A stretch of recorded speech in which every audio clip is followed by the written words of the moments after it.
Bonsoir. Ce soir, je vous propose la lecture de Lettres à Ménécée d'Épicure. Je vous laisse vous installer pour qu'on puisse débuter la lecture. Épicure à Ménécée. Salut. Qu'on ne remette pas la philosophie à plus tard, parce qu'on est jeune, ou qu'on ne se lasse pas de philosopher parce qu'on se trouve être vieux.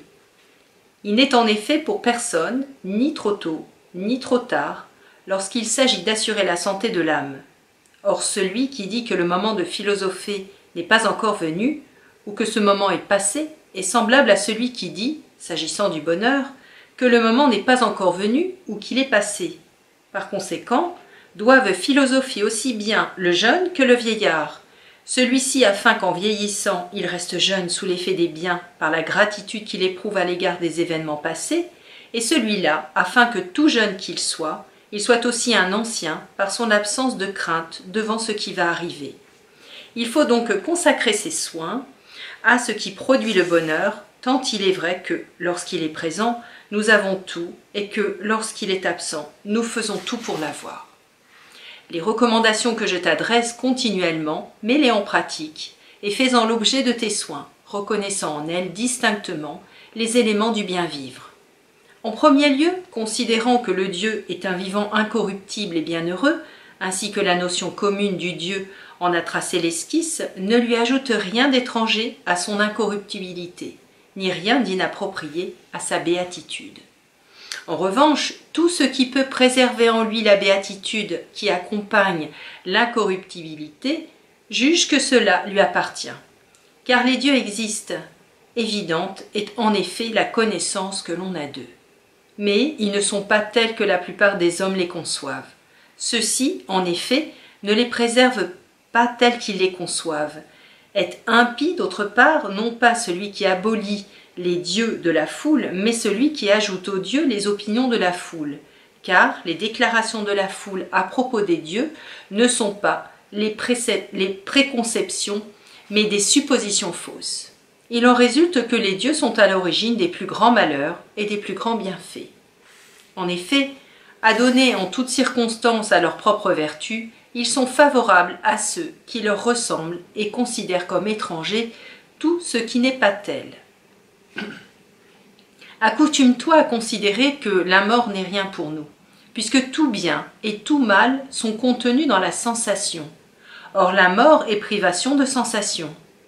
Par suite, la sûre connaissance que la mort n'est rien pour nous fait que le caractère mortel de la vie est source de jouissance, non pas en ajoutant à la vie un temps illimité, mais au contraire en la débarrassant du regret de ne pas être immortel. En effet, il n'y a rien de terrifiant dans le fait de vivre pour qui a réellement saisi qu'il n'y a rien de terrifiant dans le fait de ne pas vivre. Aussi parle-t-il, pour ne rien dire, celui qui dit craindre la mort, non pour la douleur qu'il éprouvera en sa présence, mais pour la douleur qu'il éprouve parce qu'elle doit arriver un jour. Car ce dont la présence ne nous gêne pas ne suscite qu'une douleur sans fondement quand on s'y attend. Ainsi, le plus effroyable des maux, la mort, n'est rien pour nous, étant donné précisément que, quand nous sommes, la mort n'est pas présente, et que quand la mort est présente, alors nous ne sommes pas. Elle n'est donc ni pour les vivants, ni pour ceux qui sont morts, étant donné précisément qu'elle n'est rien pour les premiers et que les seconds ne sont plus. Mais la plupart des hommes, tantôt, fuient la mort comme si elle était le plus grand des maux, tantôt la choisissent comme une manière de se délivrer des maux de la vie. Le sage, pour sa part, ne rejette pas la vie, et il ne craint pas non plus de ne pas vivre, car vivre ne l'accable pas, et il ne juge pas non plus que ne pas vivre soit un mal. Et de même qu'il ne choisit nullement la nourriture la plus abondante, mais la plus agréable, il ne cherche pas non plus à jouir du moment le plus long, mais du plus agréable. Quant à celui qui recommande au jeune homme de bien vivre et au vieillard de bien achever de vivre, il est stupide. Non seulement si l'on tient compte des satisfactions que la vie procure, mais aussi parce que c'est par un seul et même soin que l'on parvient à bien vivre et à bien mourir.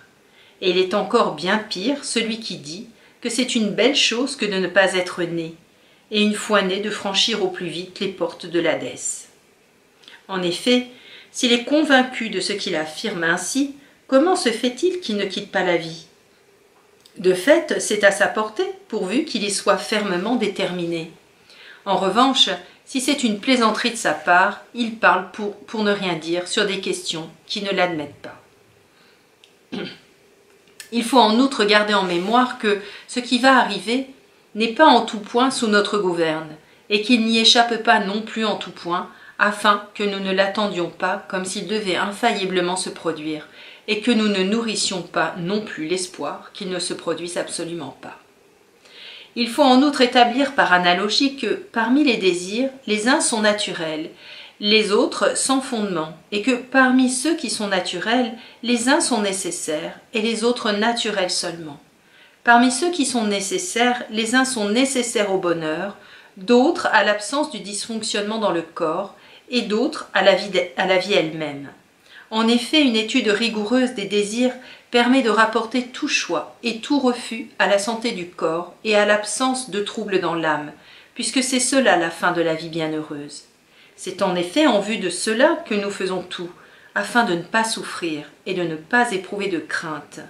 Mais une fois que cet état s'est réalisé en nous, toute la tempête de l'âme se dissipe, le vivant n'ayant pas besoin de se mettre en marche vers quelque chose qui lui manquerait, ni à rechercher quelque autre chose, grâce à laquelle le bien de l'âme et du corps trouverait conjointement sa plénitude. C'est en effet quand nous souffrons de l'absence du plaisir que nous avons besoin du plaisir, mais quand nous ne souffrons pas, nous n'avons plus besoin du plaisir. Voilà pourquoi nous disons que le plaisir est principe et fin de la vie bienheureuse. Nous savons en effet qu'il est un bien premier et apparenté, et c'est en partant de lui que nous commençons, en toutes circonstances, à choisir et à refuser, et c'est à lui que nous aboutissons, parce que nous discernons tout bien en nous servant de l'affection comme d'une règle. En outre, puisqu'il est notre bien premier et connaturel, pour cette raison nous ne choisissons pas non plus tout plaisir. En réalité, il nous arrive de laisser de côté de nombreux plaisirs quand il s'ensuit pour nous plus de désagréments. Et nous considérons que beaucoup de souffrances l'emportent sur des plaisirs, chaque fois que, pour nous, un plaisir plus grand vient à la suite des souffrances que l'on a longtemps endurées. Ainsi tout plaisir, parce qu'il a une nature qui nous est appropriée, est un bien, et pourtant tout plaisir n'est pas à choisir. De même encore, toute souffrance est un mal, mais toute souffrance n'est pas toujours par nature à refuser. C'est toutefois par la mesure comparative et l'examen de ce qui est utile et de ce qui est dommageable qu'il convient de discerner tous ces états, car selon les moments, nous usons du bien comme d'un mal, ou à l'inverse du mal comme d'un bien. Par ailleurs, nous considérons l'autosuffisance, elle aussi, comme un grand bien, non pas dans l'idée de faire un peu en toutes circonstances, mais afin que, dans le cas où nous n'avons pas beaucoup, nous nous contentions de peu, parce que nous sommes légitimement convaincus que ceux qui ont le moins besoin de l'abondance sont ceux qui en tirent le plus de jouissance, et que tout ce qui est naturel est facile à acquérir, alors qu'il est difficile d'accéder à ce qui est sans fondement. Car les saveurs simples apportent un plaisir égal à un régime d'abondance, quand on a supprimé toute la souffrance qui résulte du manque. Et du pain et de l'eau procurent le plaisir le plus élevé lorsqu'on s'en procure alors qu'on en manque. Donc s'accoutumer au régime simple et non abondant assure la plénitude de la santé, rend l'homme actif dans les occupations nécessaires à la conduite de la vie, nous met dans de plus fortes dispositions quand nous allons, par moments, vers l'abondance et nous prépare à être sans crainte devant les aléas de la fortune. Quand donc nous disons que le plaisir est la fin, nous ne parlons pas des plaisirs des débauchés ni de ceux qui consistent dans les jouissances, comme le croient certains qui, ignorant de quoi nous parlons, sont en désaccord avec nos propos ou les prennent dans un sens qu'ils n'ont pas, mais du fait pour le corps de ne pas souffrir et pour l'âme de ne pas être troublée. En effet, ce n'est ni l'incessante succession des beuveries et des parties de plaisir, ni les jouissances que l'on trouve auprès des jeunes garçons et des femmes, ni celles que procurent les poisons et tous les autres mets qu'offre une table abondante, qui rendent la vie agréable. C'est un raisonnement sobre qui recherche la connaissance exacte des raisons de tout choix et de tout refus, et qui rejette les opinions à partir desquelles une extrême confusion s'empare des âmes. Or le principe de tout cela, et le plus grand bien, c'est la prudence.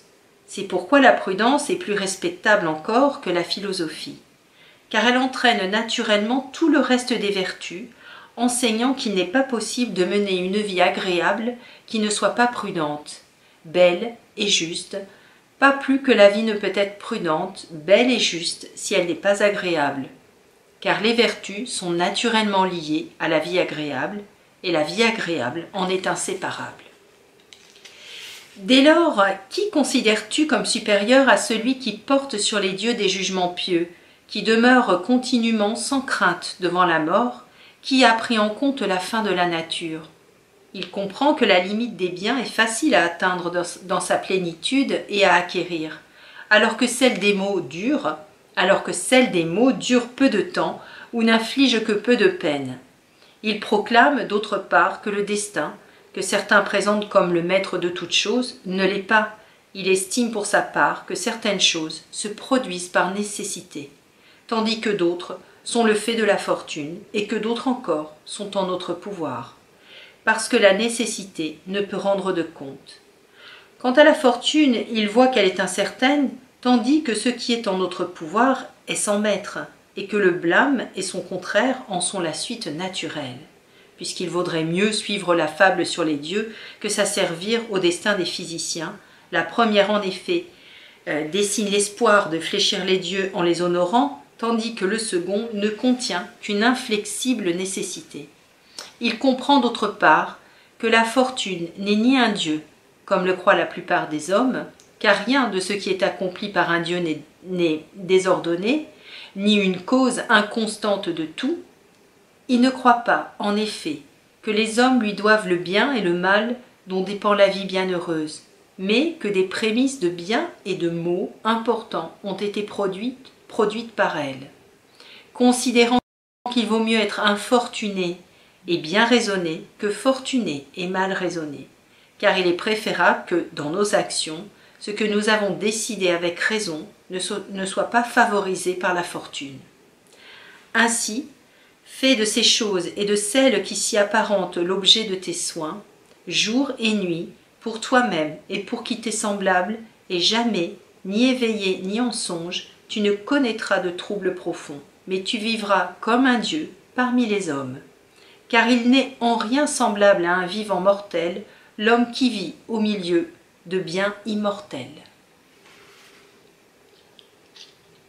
Voilà, je vous retrouve prochainement pour une prochaine lecture.